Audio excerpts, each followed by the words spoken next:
আসসালামু আলাইকুম গাইস। আমার ভালোবাসা নিবেন। আমরা অনেক দূরে চলে আসলাম খামারপাড়া।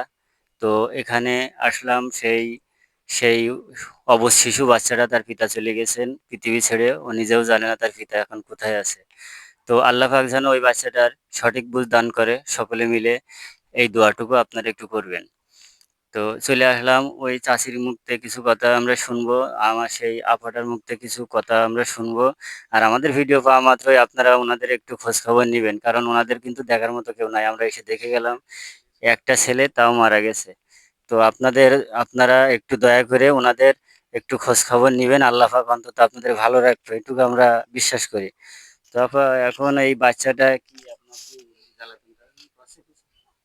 হ্যাঁ, অনেক জ্বালাতন করছে। আজ কটা দিন মোর আব্বু মারা যাওয়ার পর থেকে খুব জ্বালাতন করছে। কি কান্নাকাটা করছে? কান্নাকাটা অবৈধ জ্বালাতন করছে। ওর আব্বুর কদিন পর খোঁজ করে হলো ভিডিও দেখে হাঁকাত দিচ্ছে। যাবো তুমি কনে বাড়ি আসো, এখন কি করছো? ভিডিও করা রয়েছে, সেগুলো দেখে বলছে আব্বু তুমি কোথায়, বাড়ি এসো। বন্ধুরা দেখেন, এরকম দৃশ্য, এরকম কথা যদি শোনে তা শোনা হয়, তাও কিন্তু চোখের পানি ঠেকাই রাখা যায় না। তাদের অবস্থাটা দেখেন, কি কষ্টের ভিতরে তারা আছে। তা আপনাদের দয়া করে এদের খোঁজ একটু নিবেন, নয়তো কিন্তু মহান আল্লাহ পাকও রাগ করবে, আমি যেটা মনে করি। তো আপনারা ইনাদের একটু খোঁজ খবর নিবেন। তো আমার সহকর্মী ভাই একটু কথা। আসসালামু আলাইকুম। হ্যালো গাইস, আশা করি আপনারা ভালো আছেন, আমিও ভালো আছি। আমরা চলে আসলাম সেই আমার রাকিব ভাইয়ের বাসায়, যে ভাই কিছুদিন আগে কারেন্টের ধরে ইন্তেকাল করেছে। ইন্না লিল্লাহি ওয়া ইন্না ইলাইহি রাজিউন। আমরা তাদের ফ্যামিলিকে আপনার একটু দেখভাল করার জন্য এসেছি। তার মা আছে এখানে, তার বাবা একটু মানসিক প্রতিবন্ধী, কথা বলতে পারে না। তা আমরা তার মার কাছে একটু কথা শুনবো।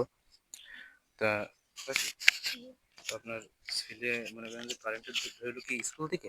স্কুল থেকে। কিভাবে কি হয়?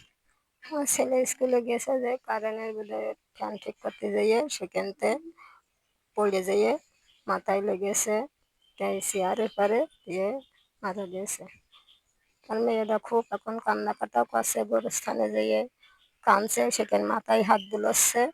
যে ও তার বাচ্চার কষ্ট দেখে বাবা আমরা থাকতে পারছি না, আমার একটাই বাচ্চা, আর কোনো সন্তানাদি নেই, এখন আমার ফ্যামিলিতেই কোনো একটা পুরুষ লোকও নেই, কিছু নেই। আর আছে ওনার দাদা, তো দাদাও তো সে বোবা, সে কাজ কামা বেশি করতে পারে না, সেও কেঁদে কেটে বেড়াচ্ছে। দেখলেন তো দর্শক শ্রোতা, তার তার মায়ের মুখের কথা। তারা এখন খুব অসহায়ের ভিতরে আছে। একটা ছেলেই ছিল, একটা ছেলেই সে তার আল্লাহর ডাকে সাড়া দিয়ে সে চলে গেছে দুনিয়া থেকে। আমরা তার রুহের মাগফিরাত কামনা করি, তার জন্য দোয়া করি এবং সে যেন জান্নাতবাসী হয় এবং তার বাবা মাকে যেন ধৈর্য ধরার তৌফিক দান করে। আমিন। আসসালামু আলাইকুম।